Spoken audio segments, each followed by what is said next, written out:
বন্ধুরা, আজ 25শে জুন 2026। আজ অনেকেই হয়তো পাণ্ডব নির্জলা একাদশী ব্রত পালন করছেন।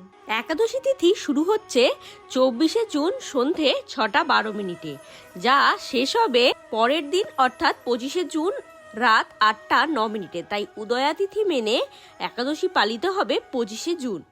কেউ কেউ হয়তো কাল এই ব্রতটি পালন করবেন। পুরাণ মতে একে ভীমসেন একাদশী, পাণ্ডব একাদশী ও ভীম একাদশীও বলা হয়ে থাকে।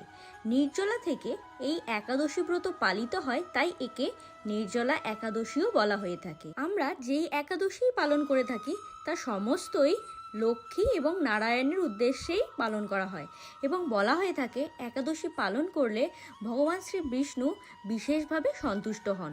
আজ অথবা কাল যারা এই ব্রত পালন করছেন বা কোনো কারণবশত করতে পারছেন না, তারা সন্ধেবেলা একটি প্রদীপ প্রজ্বলিত করে এই ব্রত কথাটি শুনবেন, কারণ ব্রত কথা ছাড়া ব্রতের ফল অসম্পূর্ণ থেকে যায়।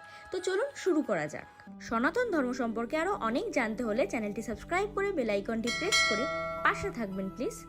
পুরাণ মতে মহাভারতকালে পাণ্ডুপুত্র ভীম মহর্ষি বেদব্যাসকে জিজ্ঞেস করেন, হে পরম আদরণীয় মুনিবর, আমার পরিবারের সকলে একাদশী ব্রত পালন করে এবং আমাকেও এই ব্রত করতে বলে, কিন্তু আমি ক্ষুধার্ত থাকতে পারি না।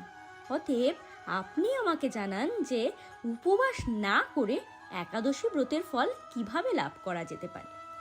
ভীমের অনুরোধে বেদব্যাস বললেন, পুত্র, তুমি জ্যৈষ্ঠ শুক্লপক্ষের একাদশী দিনের নির্জলা উপবাস করো। এদিন অন্ন জল ত্যাগ করতে হয়। যে ব্যক্তি একাদশী তিথির সূর্যোদয় থেকে দ্বাদশী তিথির সূর্যোদয় পর্যন্ত নির্জলা থাকে ও শ্রদ্ধা সহ নির্জলা ব্রত পালন করে, সে বছরের সমস্ত একাদশীর ফল এই একটি একাদশী উপবাস করেই লাভ করতে পারে। তখন বেদব্যাসের আজ্ঞায় ভীম নির্জলা একাদশী পালন করেন। ধর্মীয় ধারণা অনুযায়ী ব্যক্তি যদি শ্রদ্ধার সাথে এই একটি একাদশী ব্রত করে, তাহলে সে সমস্ত একাদশী ব্রতের ফল প্রাপ্ত পুণ্য লাভ করে, সমস্ত কষ্ট থেকে মুক্তি পায় সেই ব্যক্তি। ব্রতের পাশাপাশি এদিন দানও করা হয়। দান করলে পুণ্য লাভ সম্ভব। এদিন ঘট দান করা অত্যন্ত শুভ। এর ফলে ব্যক্তি সুখী জীবন ও দীর্ঘায়ু লাভ করে। তো বন্ধুরা, আজকের ভিডিওটি আমরা এখানেই শেষ করলাম।